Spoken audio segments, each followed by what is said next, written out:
नमस्ते, मैं हूं निखिल और आप देख रहे हैं खबर गांव। इस वीडियो में हम बात करने वाले हैं बिहार में जो 4 सीटों पर उपचुनाव हुआ है, इसलिए बिहार एक बड़ा राज्य है, भारतीय राजनीति में उसका बड़ा महत्व है।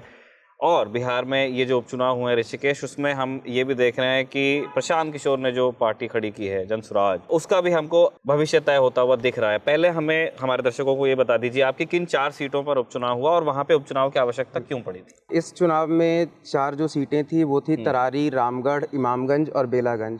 ये चारों सीटें इसलिए खाली हुई थी कि 2019 में जो विधायक चुन के आए थे इन सीटों से, वो 2024 लोकसभा चुनाव में सब सांसद बने। कहाँ से? जैसे तरारी के जो विधायक थे सुदामा प्रसाद, वो आरा से सांसद बने। कौन सी पार्टी से? वो CPIML से। और रामगढ़ से जो विधायक थे सुधाकर सिंह, वो बक्सर से सांसद बने। और उसके बाद गया के जो सांसद हैं जीतन राम मांझी, वो इमामगंज से विधायक थे। और ऐसे ही बेलागंज के जो विधायक थे सुरेंद्र यादव, वो जहानाबाद से सांसद बने। अब जब इसके नतीजों पे आते हैं तो इसका पूरा जो नतीजा है वो इंडिया ब्लॉक को एक बहुत बड़ा झटका देता है, क्योंकि उनके पास इन 4 विधानसभाओं में से 3 सीटों पे वो 2019 में जीते थे और अब वो इसमें तीनों सीट अपनी हार चुके हैं। कौन कौन सी वो सीटें थी और क्या नतीजे रहे? वो सीटें थी, एक सीट है वो तरारी। तरारी शाहाबाद का क्षेत्र है जहाँ पे बहुत स्ट्रांग होल्ड है कम्युनिस्ट पार्टियों का। और जब से गठबंधन बना है RJD, कांग्रेस और वाम दलों का, उसके बाद से अगर कोई भी NDA के उम्मीदवार अगर वहाँ जीतने में कामयाब रहता है तो वो एक बड़ी जीत मानी जाती है। लेकिन राजू यादव यहाँ से उम्मीदवार थे और ये 10,000 के बड़े अंतर से आ रहे हैं। मैं 10,000 को बड़ा अंतर इसलिए भी कह रहा हूँ क्योंकि वहाँ पे अगर कम्युनिस्ट पार्टी अगर हारती है, क्योंकि सुदामा प्रसाद वहीं से 2 बार जीत के आए थे, भाकपा माले लिबरेशन के वो सांसद हैं, तो एक कमजोर कड़ी यहाँ पे राजू यादव साबित हुए। उन्हें 3 बार पहले मौका दिया गया है। 2020 के विधानसभा चुनाव में भी इनको, 2019 के लोकसभा चुनाव में इनको मौका दिया गया था और उससे पहले भी इन्हें आरा से मौका दिया गया था 19 के विधानसभा चुनाव में। तो ये एक कमजोर कड़ी साबित हुए हैं। और उसके बाद एक जो सीट है रामगढ़, ये बहुत ही महत्वपूर्ण है क्योंकि यहाँ से जो उम्मीदवार हारे हैं वो RJD के बिहार के अध्यक्ष जगदानंद सिंह के बेटे हैं। रामगढ़, बक्सर उनका गढ़ रहा है।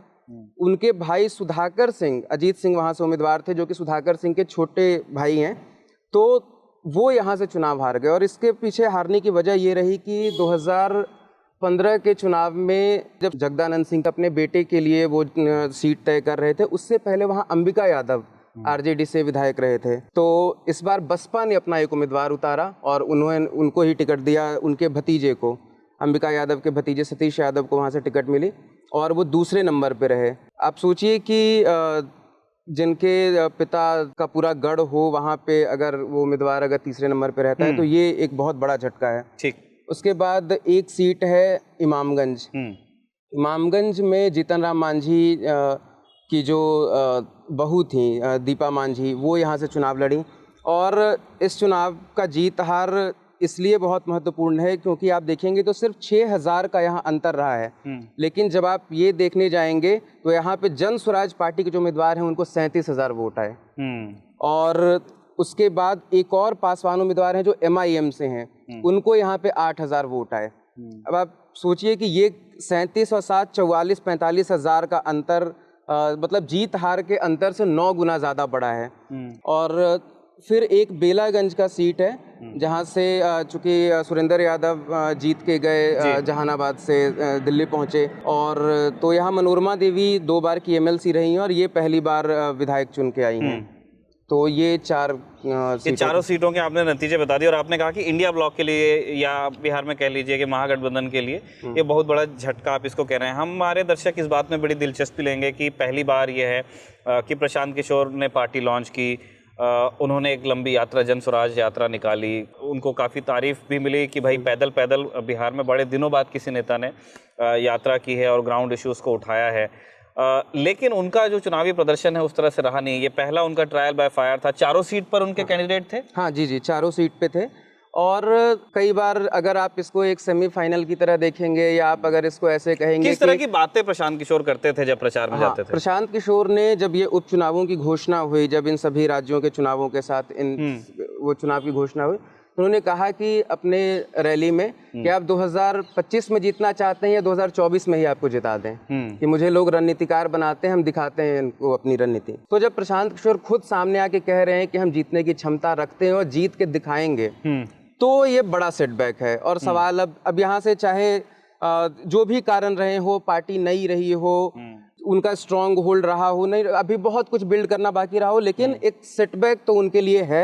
और अब यहाँ से एक नैरेटिव भी बनेगा। अब लोग लगातार बात करेंगे कि ये तो कहते थे कि हम 2025 के 24 में ही जीतेंगे, 24 में जीतेंगे, और अगर हार रहे हैं तो अब प्रशांत किशोर एक बड़े नाम तो हैं, कई राज्यों में चुनाव जिताने का उनको अनुभव रहा है, तो अब ये सवाल तो खड़े होंगे।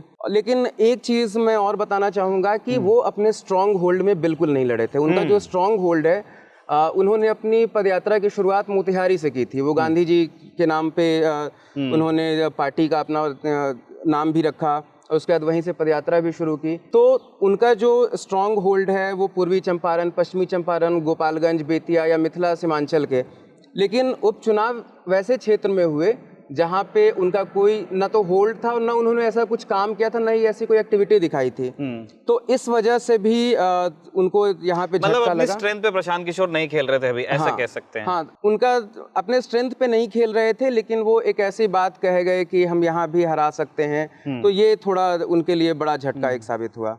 और कई सारी चीज़ें थी, जैसे इमामगंज में जन स्वराज के उम्मीदवार को 37,000 वोट मिलने के पीछे एक अलग ही कहानी है, क्योंकि बीते 2-4 महीनों में आपने देखा होगा कि जीतन राम मांझी और चिराग पासवान के बीच लगातार जुबानी जंग चल रही थी। तो यहाँ 2 पासवान उम्मीदवार होने के बाद भी चिराग एक बार भी एनडीए उम्मीदवार के पक्ष में प्रचार करने नहीं आए, और पासवान वोटर्स भी जन स्वराज और एमआईएम की तरफ शिफ्ट हुए, क्योंकि इन दोनों पार्टियों से पासवान उम्मीदवार थे।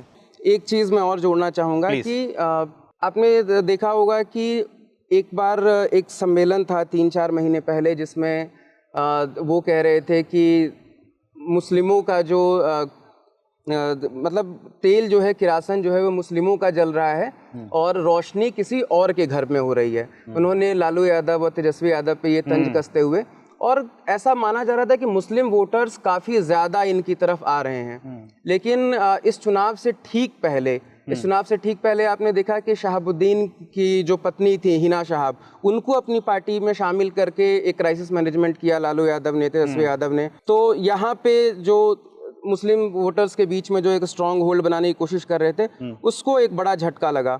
और शराबबंदी हटाने की बात कर रहे थे कि सत्ता में आएंगे तो 1 घंटे के अंदर हटा देंगे, या फिर और भी जिन चीज़ों को, नौकरी को लेके और तमाम चीज़ें, जो भी वो मुद्दे सामने रख रहे थे, जो भी जनहित के मुद्दे थे, उस पे कुछ ऐसा काम होता नहीं दिखा। ये देखना महत्वपूर्ण हुआ कि 2025 तक वो इस चीज़ पे किस तरीके से काम करते हैं। लेकिन हाँ, मैनेजमेंट और माइक्रो मैनेजमेंट के मामले में प्रशांत किशोर बहुत ही स्ट्रांग हैं। कई सारे कार्यकर्ता उनके वहाँ पे काम कर रहे हैं, और जब भी वो किसी को टिकट देते हैं तो बहुत सोच समझ के, या फिर वो ये सोच के कि ये जीतने की ही क्षमता रखता है ये इंसान, तभी वो टिकट देते हैं। लेकिन बावजूद इसके उन्हें ये झटका तो बहुत बुरा होगा। और जो नैरेटिव अब यहाँ से सेट हो रहा है, जब आप सोशल मीडिया पे देखेंगे। यही कहना चाहता था कि जैसे पार्टियों की जो आयु और जिस पेस पे भारत में राजनीति होती है, तो ये एक्सपेक्ट करना कि प्रशांत अभी ही आकर के मतलब पार्टी लॉन्च करते ही बहुत अच्छा कर जाएगी, वो वैसे चमत्कार बहुत कम होते हैं। कई बार ऐसा होता है कि आप बहुत लंबे समय तक के घिसते रहते हैं, उसके बाद जाकर के आपको नतीजा मिलता है, फिर सत्ता का सुख भी आता है। प्रशांत किशोर ने काफी पेशेंस दिखाया। आप सोचिए कि 2020 जब कोविड अपने पीक पे था, उस टाइम पे प्रशांत किशोर ने पटना में अपना पूरा सेटअप जमाया, और वहां से सारा काम हो रहा था। तो उन्होंने 4 साल में इलेक्टोरल पॉलिटिक्स में कहीं भी उन्होंने एंट्री नहीं मारी। लेकिन अब अचानक से उन्हें क्यों ये सेमीफाइनल मैच खेलना था, ये समझ नहीं आया।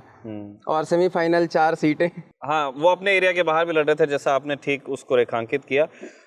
लेकिन मैं आपकी उस बात से सहमत हूँ कि नैरेटिव ऐसी ही चीज़ों से बनता है। अब ये बार बार इस बात को रेखांकित किया जाएगा कि आप जो पहली 4 लड़े वो देखिए उसमें क्या आपका नतीजा रहा। अब आप सोशल मीडिया पे जाके देख सकते हैं, लोग पूरा वही बयान निकाल के चला रहे हैं। और अब इसमें कैसे क्राइसिस मैनेजमेंट करते हैं प्रशांत किशोर, वो देखने वाली चीज होगी, वही देखने वाली चीज होगी। प्रशांत किशोर ये कहते थे कि मैं गठबंधन किसी से नहीं करूंगा। हाँ। लेकिन आपने ये देखा कि कई सीटों पे प्रशांत किशोर की जो पार्टी है, उसने डैमेज जरूर किया किसी न किसी पार्टी को, और वो मोस्टली ऐसा लग रहा है कि वो आरजेडी को ही ज्यादा उन्होंने डैमेज किया, महागठबंधन इंडिया ब्लॉक को ज्यादा डैमेज किया।